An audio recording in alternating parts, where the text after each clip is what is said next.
assim, o Brasil sendo realmente um quintal, assim, outros países resistindo bravamente, né? Argentina, Uruguai, apesar de ser um governo de direito, mas o Brasil parece que meio que desistiu. Parece que, beleza, Bolsonaro é isso aí, o Bolsonaro realmente pró-Trump, se o Trump cair, o Bolsonaro tá lascado e a gente tá isolado internacionalmente. Vai ser visto como um pária internacional, não sei o que vai ser, né? Agora que a ONU, inclusive, decidiu formalmente iniciar a investigação contra o governo brasileiro. E aí eu queria perguntar para você assim, essa sua perspectiva aqui para finalizar em relação a esse lado internacional, a essa influência do Steve Bannon e por que que parece que a gente discute tão pouco? Por que que sai tão pouco na mídia? Tipo, por que que as pessoas não cobram mais isso assim para ser colocado em pauta? Beleza. Olha, Leonardo, eu penso que tem um problema. Nós estamos vivendo um momento muito estranho no Brasil de naturalização de barbáries, né? Tem uma espécie de naturalização, está naturalizando, tipo, normal, normal. A presença agora do Pompeu, especificamente no território nacional, que é uma afronta, ela significa, você tem um grupo de embaixadores que tiveram um posicionamento muito crítico, aliás, também corroborando aquilo que foi o posicionamento do Rodrigo Maia. Então, a gente tem alguns posicionamentos que tentam colocar assim, o Brasil tem uma preocupação. Rodrigo Maia, por exemplo, nesse caso, ele se posicionou, mas é muito pouco. O presidente da Câmara se posicionou, isso é muito pouco. Na verdade, a gente não vê ação, mas não vê por quê. Aí eu tenho a impressão que a estratégia, de novo, do governo, e ele sabe muito bem o que está fazendo e quais são as, aspas, beiradas que ele tem que fazer para ficar no poder. A sua estruturação, que começou com a nomeação do Procurador-Geral da República, ela é motivo suficiente para deixar com que ele fique muito à vontade, porque a gente sabe muito bem que a Presidência da República, em especial o Executivo Federal, ou mesmo ministros e tal, eles só podem ser efetivamente objeto de algum tipo de manifestação por parte da Procuradoria-Geral da República. Então, você tem um PGR, que não significa, é claro, a estrutura do Ministério Público Federal, mas você tem um PGR comprado. E ele aceitou esse jogo, está nesse jogo. Paradoxalmente, embora esteja nesse jogo, tem um inquérito no Supremo que foi aberto a pedido do Aras, aquele específico das manifestações antidemocráticas, aquele não foi do Alexandre de Moraes, foi o Augusto Aras. Então, porque realmente chegou num limite que ele falou, não, tem que mandar investigar isso. Aí tem vários parlamentares. Mas, assim, o Bolsonaro comprou claramente o PGR, que foi uma maneira estratégica de dizer, bom, esse cara não vai mexer comigo, eu vou continuar fazendo o que eu estou fazendo. Se a gente tem um posicionamento do PGR agora, especificamente em relação à vinda do Pompeu, você tem que pedir uma investigação. Por que você tem alguém que vem no nosso território? Que papo é esse? Nosso Itamaraty, ele virou uma casa de mãe Joana. É uma casa, efetivamente, que o desrespeito que o Brasil hoje tem em relação aos outros países, isso em todas as esferas, não só em relação à questão das queimadas, mas em relação também... Então, eu concordo com o seu diagnóstico. O Brasil virou não. Ele não deixou de ser, efetivamente, aquele fundo de quintal, uma certa, enfim, uma espécie de apêndice, né, dos Estados Unidos. A gente conseguiu algum tipo de fortalecimento por conta, inclusive, dos governos petistas, que nós conseguimos recursos suficientes, por exemplo, para, inclusive, pagar a então dívida e fazer aí um belo de um caixa que está sendo torrado agora por esse governo. Então, a gente tem hoje um problema, a gente deu um passo para uma certa independência, não foi uma independência plena, evidentemente, mas o Brasil foi visto de uma forma, ele foi muito respeitado por muitos países por conta da sua dimensão econômica, de alguns programas sociais, especificamente o Bolsa Família, que conseguiu fazer um bom volume. E agora a gente meio que retrocedeu. Então, você deu 2 passos para frente, 8 passos para trás. É mais ou menos isso. Então, as nossas instituições que estão aí, por exemplo, o Exército Brasileiro e as Forças Armadas no geral, mas o Exército Brasileiro em particular, ele erra feio em ter sua instituição associada a esse governo. E o Exército não é uma instituição que tem que se associar a qualquer tipo de governo. Agora, veja a estratégia de novo do nosso governo federal, e é um estrategista. Como é que ele convence militares do Exército a participar do seu governo sendo truculento? Dinheiro. O camarada que está na ativa no Exército hoje, por exemplo, o general Pazuello, que virou ministro, já estava como interino, virou ministro agora, Ele tem o salário do Exército normal, porque ele é da ativa, e tem mais o salário de ministro.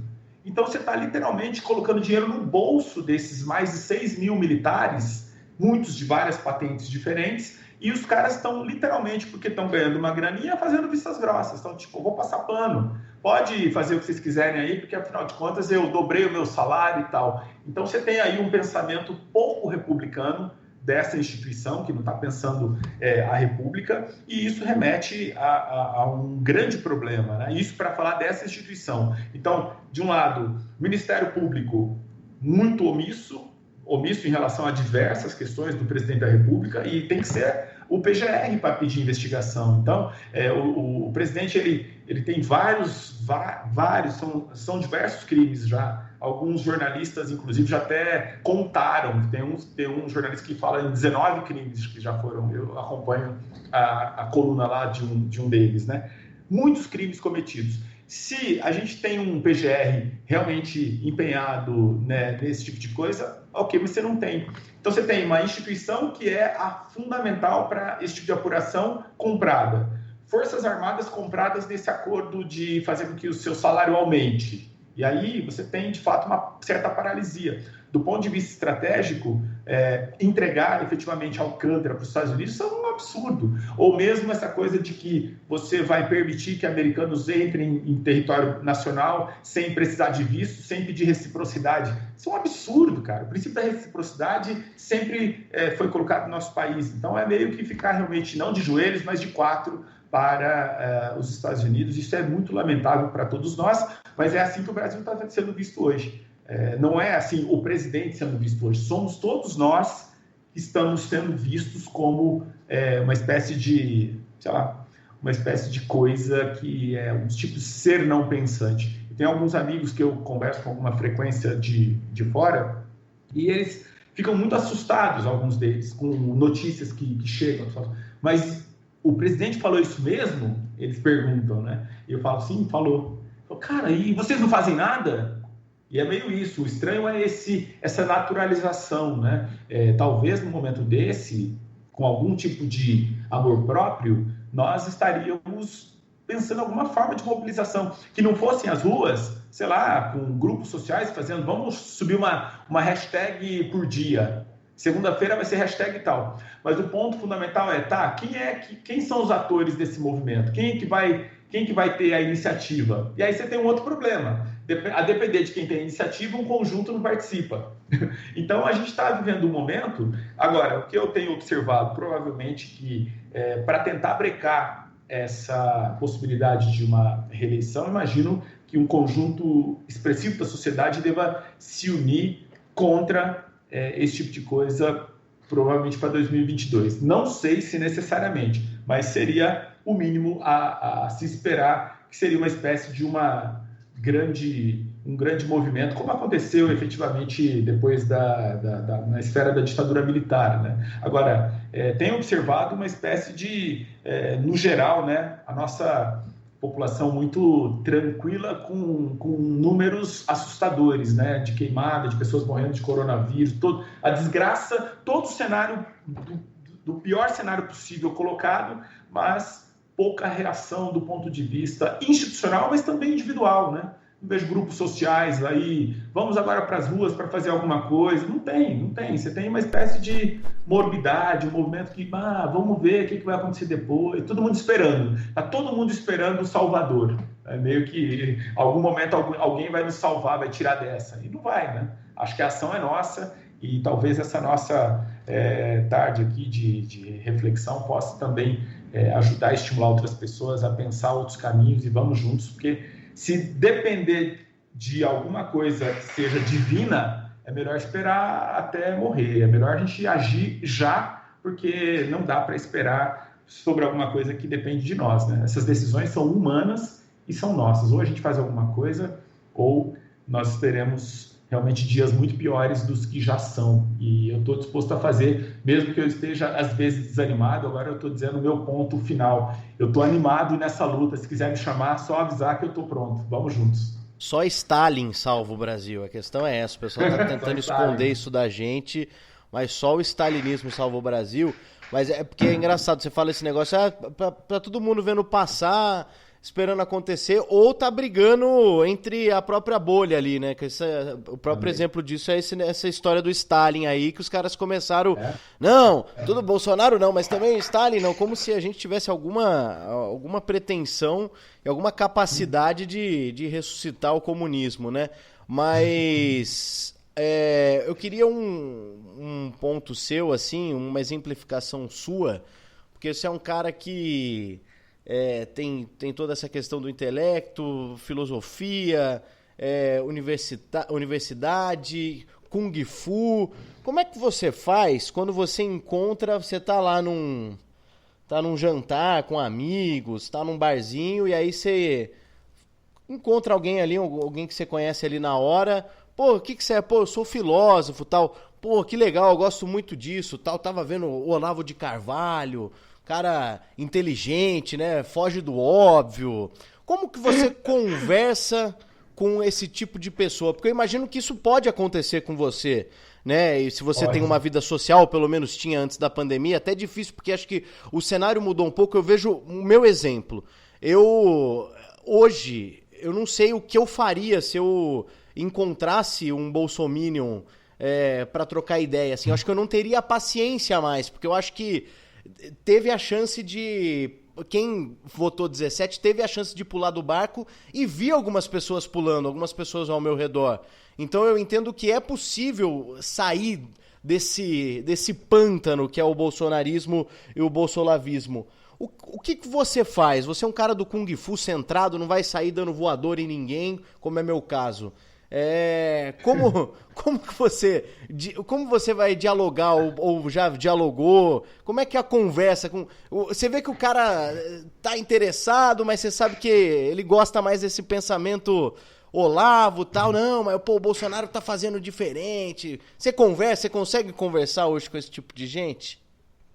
Como diz a Márcia, só complementando, como diz a Márcia Tiburi, como conversar com um fascista, professor? É o título daquele livro dela, né? É muito bom, aliás. Então, acho que esse é um ponto muito interessante que você colocou, porque a gente tem que fazer realmente uma distinção. Por ocasião lá do 17, ele não significa bolsominion em todo mundo. Eu também concordo com esse diagnóstico. Muita gente já pulou desse barco logo na primeira coisa do Golden Shower, né? Agora, quem já não pulou o Golden Shower já está atrasado, vamos falar sério. Porque como é que a pessoa votou numa coisa que falou tudo que falou? Então, acho que é difícil a pessoa desembarcar. De qualquer maneira, eu penso que tem uma estratégia aí, realmente. Eu sempre faço, assim, uma avaliação, tipo, se compensa ou não eu abrir a minha boca para essa pessoa. Eu avalio se a pessoa está disposta a ouvir. Se a pessoa está disposta a ouvir, aí vale a pena falar. Se ela não está disposta a ouvir, eu estou no modus, assim, meio ignorando. Porque a minha percepção é de que não adianta muito. A pessoa não quer pensar. Então, eu faço normalmente provocações filosóficas. Olha, tipo, você elogia a pessoa, fala, nossa, você é uma pessoa muito inteligente, né?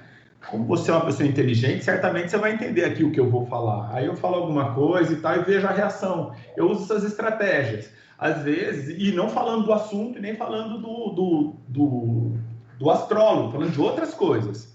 Então, pega a coisa da inteligência e puxa a pessoa para ver se ela consegue pensar. Ó, uma situação concreta. Tem uma pessoa que você está num país despótico. Um exemplo rápido, tá? Pessoa, você ganhou uma passagem, você está num país despótico, e aí o general lá fala para você assim, hoje é o Dia Nacional da Liberdade, eu tenho 20 prisioneiros. Dos 20, eu vou escolher um para sacrificar. Não é você que vai sacrificar, meu súdito, eles vão matar o cara, mas eu vou salvar 19. Ou então, você fala assim, não vou escolher nenhum, aí 20 morrem. O que você faz? Então, pega uma situação dessa e coloca para a pessoa. Vou repetir. Se a pessoa escolher um para morrer, 19 vão para casa. Se ela falar, eu não escolho nenhum, 20 morrem. O que você faz?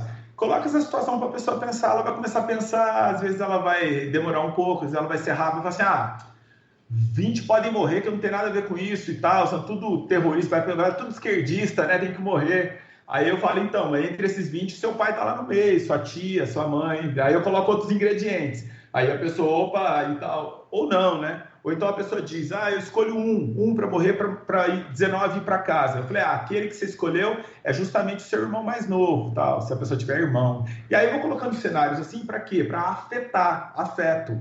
Como é que a pessoa se sente?